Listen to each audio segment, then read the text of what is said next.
Okay, we're on a series on the prophet Job. We had part one, the prophet Job. And we have some other messages coming in this series, which we've already done. We've completed the studies like this one here. And we find this fascinating, guys. This is so fascinating, so interesting. Look, this is going to be a mysterious message. All right.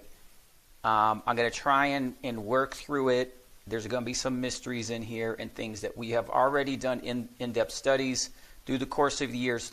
Look, the fact of the matter is you're watching this video and you want the information in a half hour. But keep in mind, I've been doing this 12 years full time. Okay? So I have to take 12 years of full-time research and put it into a half hour. So anyway, in Job, what we have is we have Job as an end-time saint. Job is going through the tribulation. Job's going through the apocalypse, and he is going through it, and he is going to see the second coming of Christ, and he's going to go into the millennium. So we do have future videos coming up, which are going to confirm this. So don't think that what we're saying in this video is like a stretch or anything else. You'll see that clearly Job is end-time saint. Another message going to be on the seventh bowl. All right, and then we got the seventh bowl and then Job entering the millennium. Okay, so we're going to see all those things very, very clear. So it shouldn't be unusual to us. All right, that when Job is going through the tribulation, he's going to see the two witnesses. He's going to see one of the two witnesses. One of the two witnesses he's going to see is Elijah. And in a sense, guys, what's happening here with this appearance of Elijah, it's as if Elijah, is like rebuking the end times church, in a sense, right? Like the end time saints that are going through the tribulation. All right, there's arguments taking place with Job in the things that he's going through with three friends. Those three friends, are arguing and going back and forth in Job between chapter 3 and 31. Then we got someone in Eliyahu. Now, if you go to Jerusalem, you go to Israel, you listen to Hebrews, they don't say Elijah. They don't say that. That's an English word, English name. They say Eliyahu.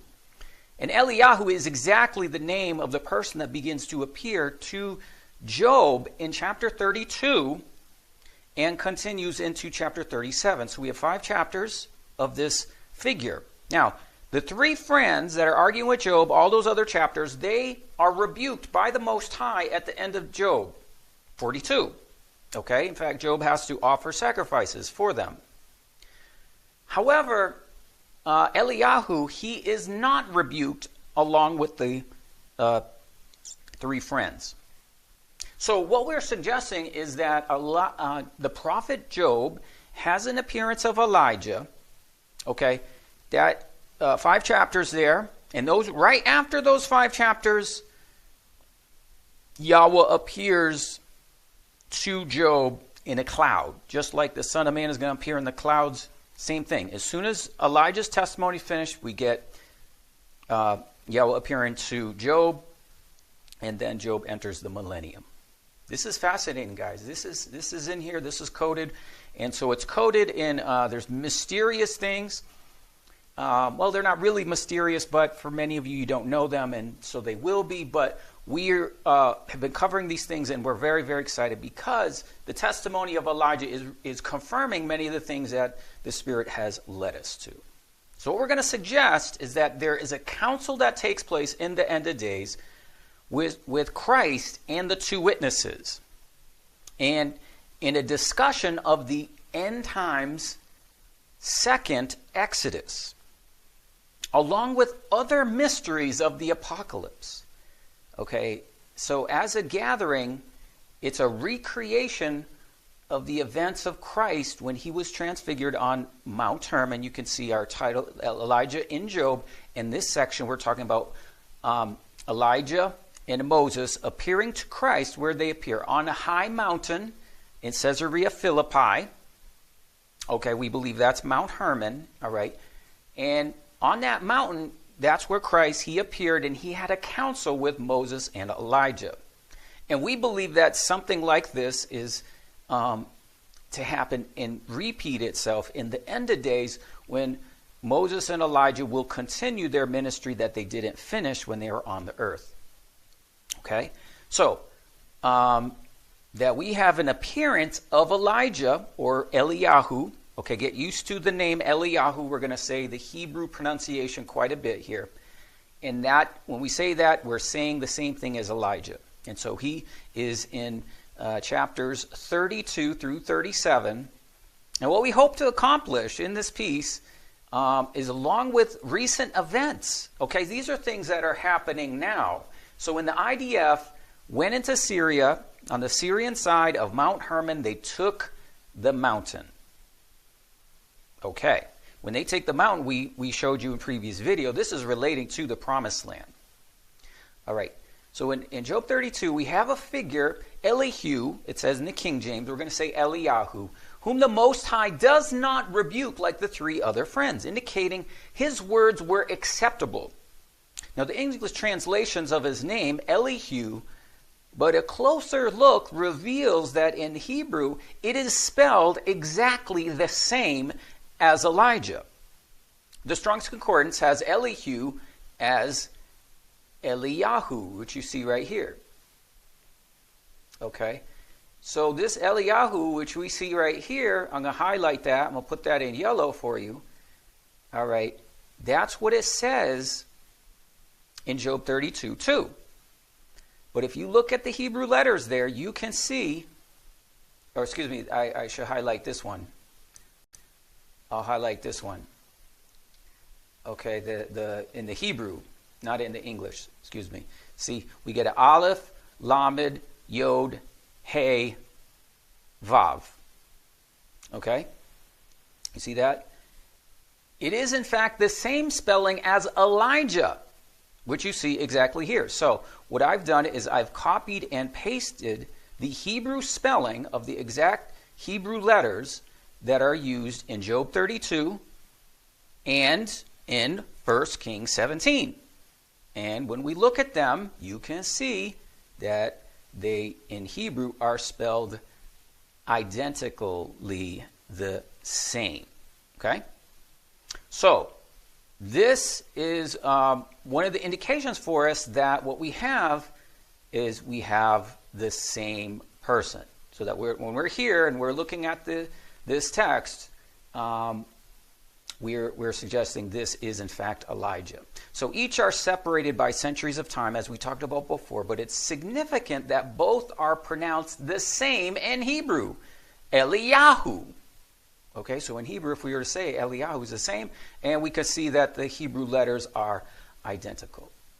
We talked about before, take my brethren, the prophets who have spoken in the name of the Lord, for an example of the suffering, affliction, and patience. And behold, we count them happy which endure. You have heard of the patience of Job, and you have seen the end of the Lord, that the Lord is pitiful and of tender mercy. Okay? So there we have Job. In fact, while I'm studying, I'm just remembering. I'll see if I can bring up a Bible and see if it's there. But in the book of James that we're reading about Job, it might talk about Elijah as well. We'll do a study here together. Most of the notes are prepared, but when you go to present, the Spirit will lead you with more and more information. So we'll see where Elijah is when he speaks to James. Quite often in the New Testament, it might be spelled Elias, Elias. We'll see if we can find that. Bringing this up here, and let's do a quick search.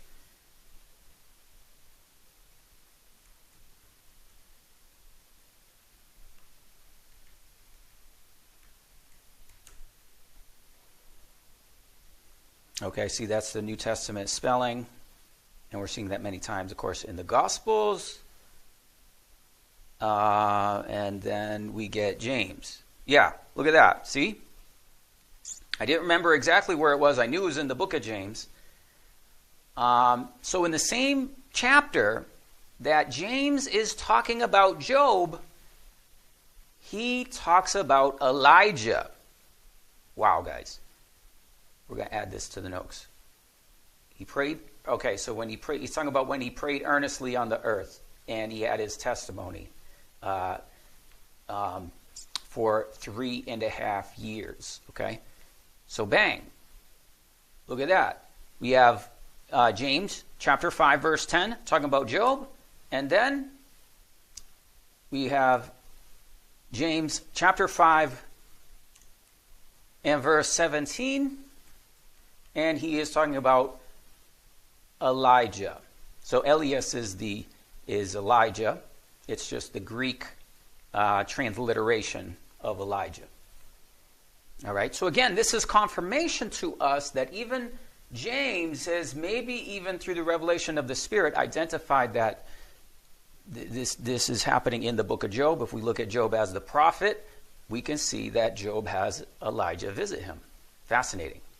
So we know that Eliyahu is the son of Barachel. So what we want to do here is we want to take a look at the information given about Eliyahu in Job chapter 32. Tells us some things about him. And we want to look into this and see what it says and see what does this mean? Is there any symbolism here?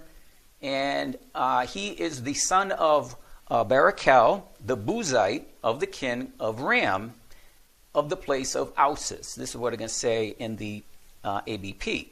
And we suggest he's one of the prophets because Barachel is a similar name to Zechariah's father, Berechiah. So Barak, the root at the beginning of the name, Barak, is to bless. And then the suffix at the end is God, El. And sometimes that can, be Ya'el or Yah.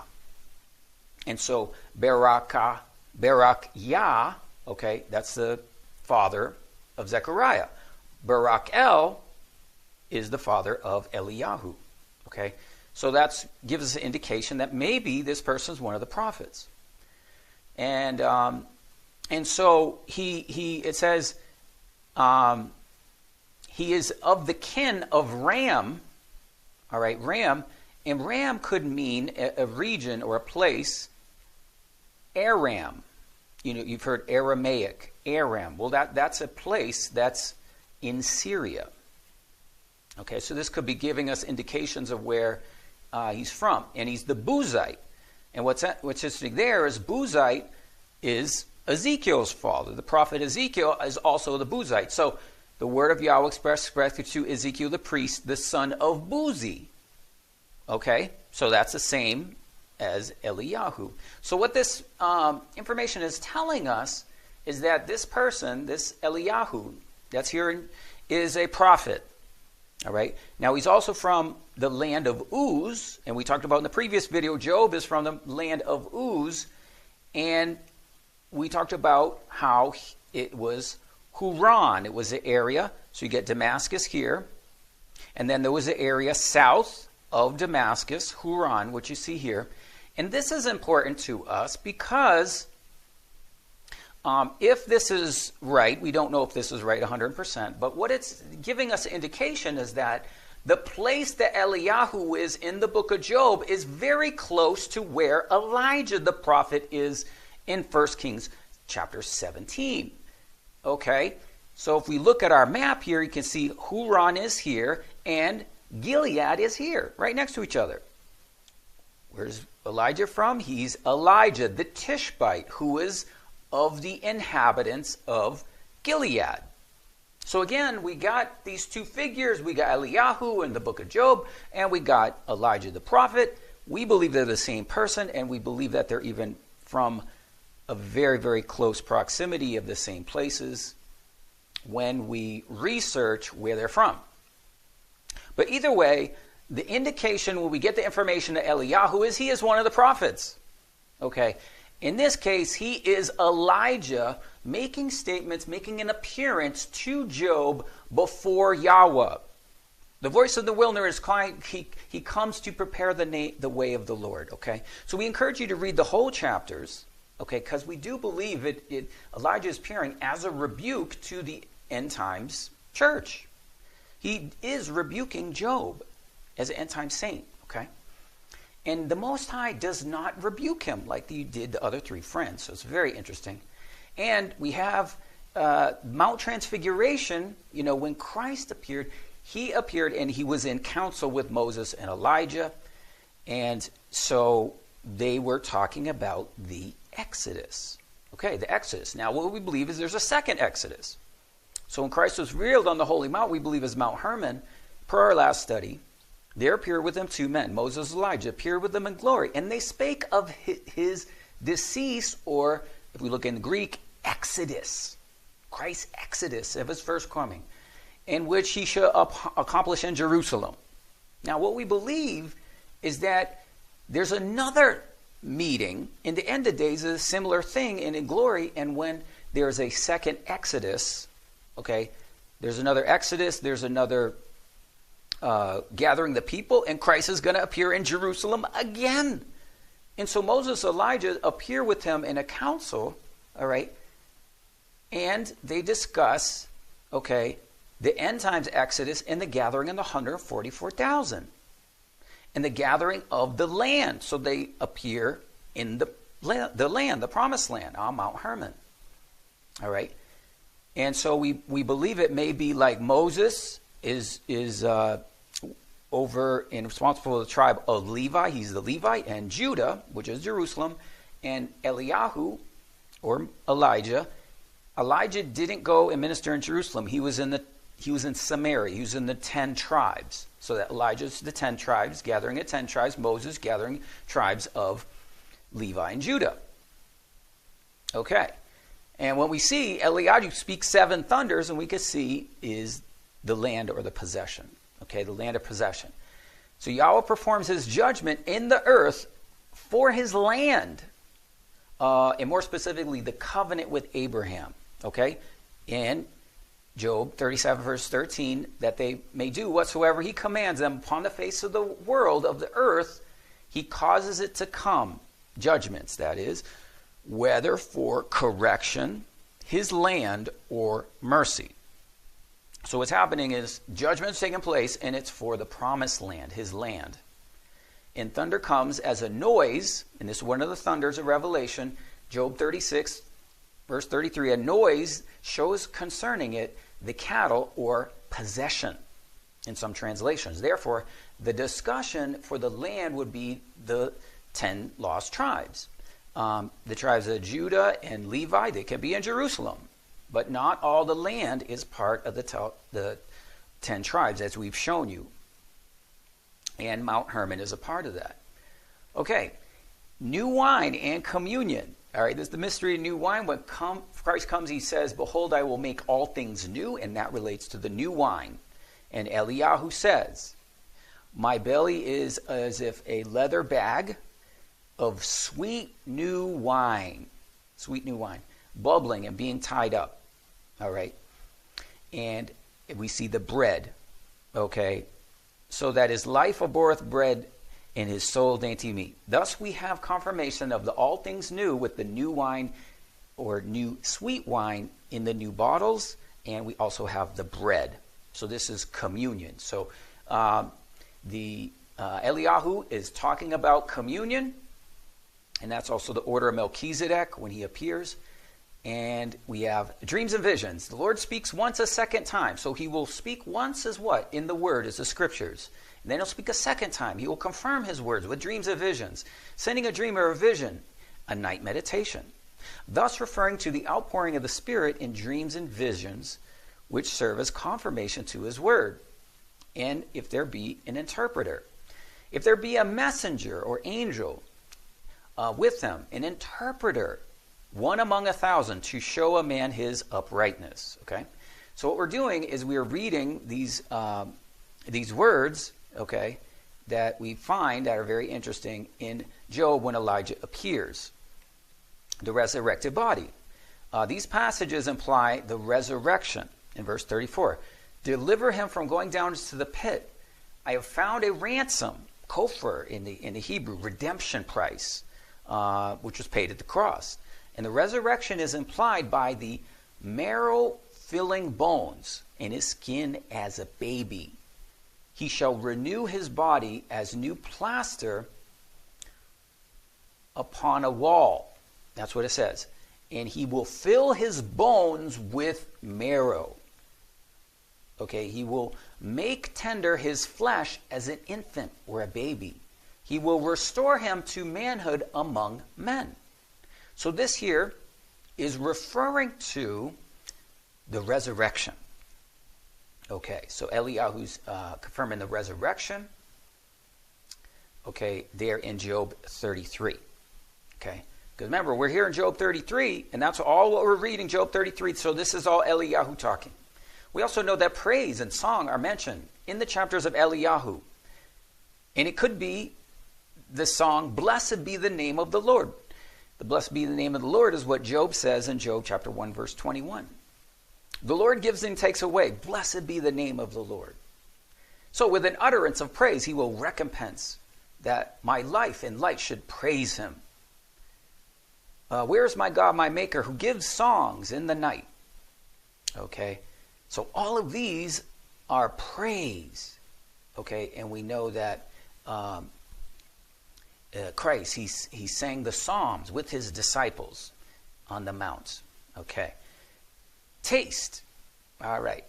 We have another mystery. Christ said to his apostles that some would not taste death until they see the Son of Man coming in his glory. Okay, that's what he said in Matthew 16. And what he's speaking about is when he goes unto the mountain of transfiguration.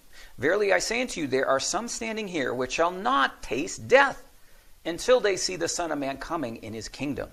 And after 6 days, after 6 days, Jesus takes Peter, James, and John, his brother, and brings them up to the high mountain. Thus the Son of Man being mentioned is also in Job 35. And taste in Job 34:3. For the ear hears his words and the mouth tries taste food. So we have key words, guys. This is amazing. All these key words is what Eliyahu is saying, and it's also in relation to the Mount of Transfiguration. All right, the judgment of the 10 kings. 24 elders are victoriously seated. So we do see Eliyahu and Elijah talking about the 24 elders. All right, they are victoriously seated on their thrones. And they are to judge the 10 kings. He withdraws not his eyes from the righteous, but the kings are on the throne. Okay, who's the righteous kings on the throne? That's the 24 elders, Revelation 4. They are overcomers, Nikeo in the Greek. Okay, relates to Nikos, the overcomers, victory. And he shall seat them into victory, and they shall be exalted, Job 36, verse 7. So Elijah is talking about the 24 elders, and what are they doing? Well, we believe that they're judging the 10 kings, because then it says this, if they be bound, that is other kings be bound, the 10 kings, the kings that will go to war against the Lamb. If they be bound with fetters, if they be holden in cords of affliction, then he will show them their work and their transgression that they have exceeded. He opens also the ear to discipline and commands them that they return from iniquity. And they obey and serve him. They shall spend their days in prosperity and their years in pleasures. If they obey not, the 10 kings, they shall perish by the sword and they shall die without knowledge. Then the 10 kings are thrown into the abyss. And from when he beguiled from out of the mouth of the enemy, an abyss for throwing down is underneath it. Okay? So there we could see 24 elders judging the 10 kings. Elijah's talking about this. And if they obey not, okay, the words, they are going to the abyss. Elijah's tabernacle.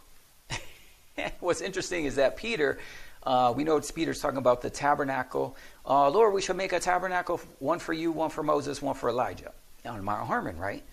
Well, Eliyahu mentions a tabernacle. But let's read what Peter said. Then Peter said unto Jesus, Lord, it is good for us to be here. If you will, let us make 3 tabernacles, skene in the Greek, one for thee, one for Moses, one for Elijah. See, Elias, it says in the King James, but that's Elijah. And we see this tabernacle of Elijah, because Elijah is speaking, and the noise of his tabernacle, sukkah. One should have perceived the spreading out of the clouds as equal with his tent. Okay, so that's the tent, and that's the sound of the tent. And we believe because it's Elijah talking, he's talking about the tent, the 3 tents that Peter had mentioned. Okay, Elijah talked about the glory cloud. Okay, we know on Mount Transfiguration that was the glory cloud that appeared. All right, and the glory cloud also is described by Eliyahu. Behold, a bright cloud overshadowed them. Behold, a voice came out of the cloud. This is my beloved Son, in whom I'm well pleased. Hear you him. Okay, so that's Matthew 17. And we see Eliyahu describes this glory cloud in Job 36:28, of which light is not visible to all. So there's a light that's not visible to every person. Okay, APB in Job 37. Glory is specifically associated with this cloud. We call it a glory cloud. From the north are clouds shining like gold. Okay, in these the glory, doxa, and honor from the Almighty is great. So this is the glory cloud. Behold, he spreads his light upon it and covers the bottom of the sea. For by them he judges the people, and he gives food in abundance. With clouds he covers the light and commands them not to shine, but the cloud that comes between. The noise shows concerning the cattle, also concerning the vapor. So within the cloud is also a council. There's also a council in the glory. Job 37:11. Also by watering, he waters the thick cloud. He scatters his bright cloud, and it turns about by his counsels, that they may do whatsoever he commands them. Okay, so we know Moses, Elijah, they appear in a glory cloud with Christ in a council, and we believe it's the same thing in the end of days. Eliyahu also speaks the voice of the 7 thunders, 3 times Christ's testimony. The Father speaks with a voice of thunder from heaven, that people heard it at his baptism. And in John 12, they said it thundered. Others said it was an angel. And then Luke 9, the glory overshadowed, and they feared when they entered the cloud, and there came a voice out of the cloud saying, "This is my beloved Son." Okay, so Father 3 times spoke in a glory cloud. Now Eliyahu speaks of a strong one, iskrios, krios in the Greek, in Job 37:5. He established the strong one, a season, an hour of wonders with a voice of animals, and they know the order of the fold. Okay, so the strong one, what is this? Well, it's the same word used in Revelation 10. I saw a mighty angel, iskrios, angel come down from heaven, clothed with a cloud, and he had in his hand a little book open. All right, so he's got a little book open. Then he roars like a lion, and he does 7 thunders, and he tells John, write not those things which the 7 thunders have uttered. Okay, so Apostle John is a scribe, and he's told not to write those down. Well, we see this also mentioned here in Job 37:20. Fascinating. Is there a book, biblos, a scribe, standing beside me, that standing I shall quell a man? Okay? Likewise, Job 37:20, the one writing the book is to be quiet. Okay, he's not supposed to write. Okay, John says, I was about to write, and he said, write not those things with the 7, seal them up. So they're sealed up. But Elijah mentions them. Okay, so we get 7 times the thunder. Okay, the first thunder, 36:7, the noise, the clashing, the clamor. That relates to the tabernacle. We've seen that earlier. That was first thunder. Second thunder, the noise concerning the cloud, the noise, the clash of thunder, noise of war, the shout. The third, hear attentively the noise, rogez, thunder of his voice. The fourth, the sound, the hega that goes out of his mouth. The fifth, after his voice, roars like a lion. 6th, God thunders marvelously with his voice and does great things. And 7th, can you thunder with a voice like him? Okay? So there we see the 7 thunders. We see the seal. Okay? Then he opened the ears of men and seals their instruction. Okay? So we get the seal. He seals the hand of every man. Fascinating. So Job knows the ones that are sealed, the ones that's 144,000. Not Job, Eliyahu.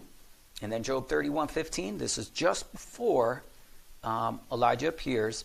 And this is Job speaking. And Job talks about the seal, the taw. My mark is that the Almighty will answer me, and my adversary have written a book.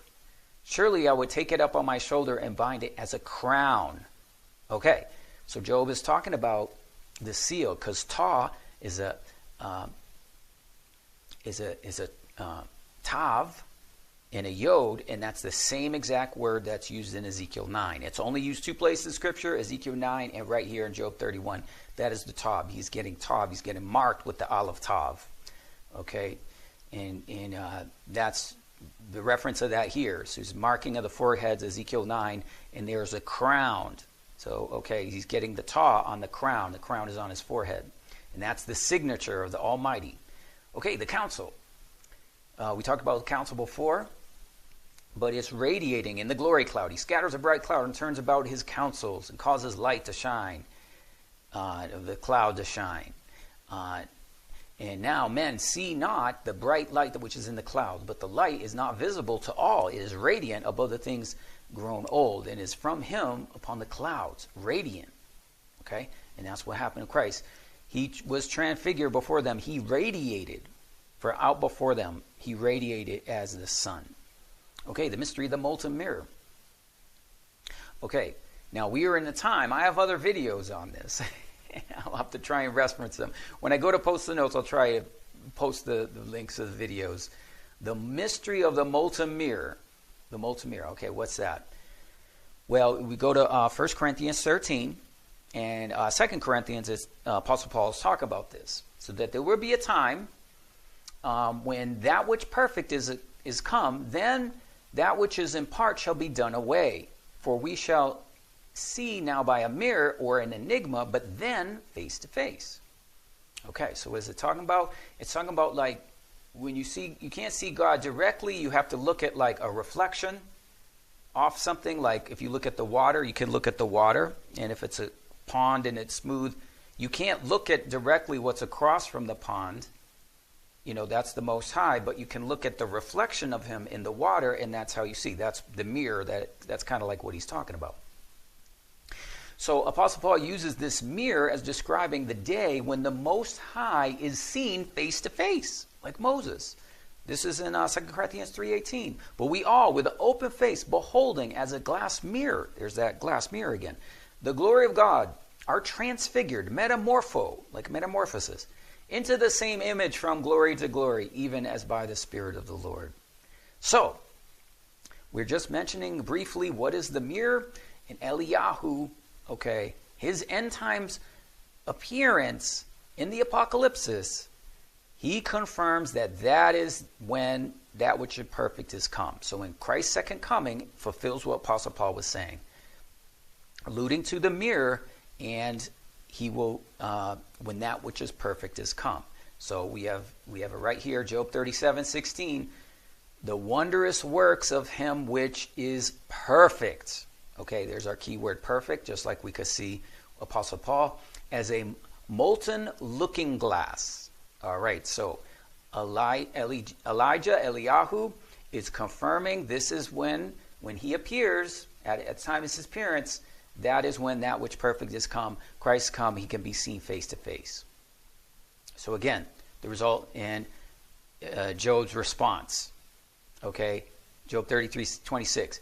He shall see his face with joy. Okay, and this also relates to the brazen laver. This is with all the connections we have of the mirror.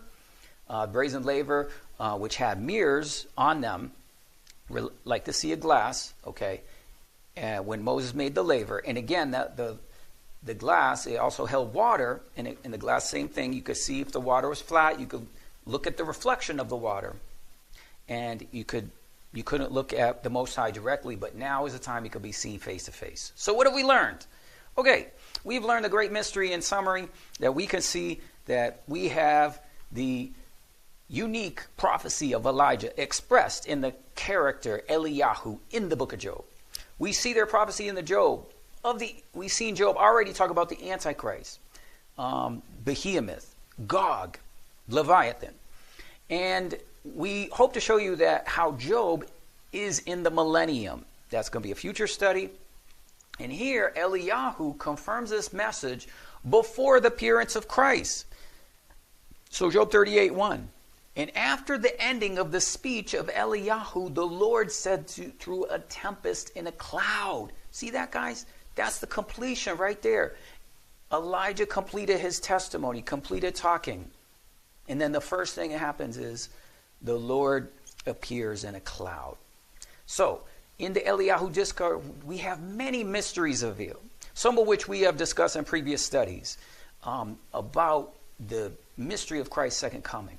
And we believe the council of Christ with Moses and Elijah happens again in the apocalypse. Details are in Eliyahu's discourse. And we are able to see physical manifestations. Amazing things take place. IDF went and took Mount Hermon. Remember, that was the place of the oath when the angels went to the daughters of men. And we have the recent appearance of drones, like UFOs coming down as in the days of Noah. Well, that was the same place, Mount Hermon, where the angels came down. And so when Mount Hermon changed into Israel, at the same time we get the drones. We don't think it's coincidence. So we're going to continue with our series. We've got a few more messages coming up on Job. That's what we learned, guys. I'll post the notes and a link in the description field of the video. And the voice came from the throne and from the temple, from him saying, "It is done."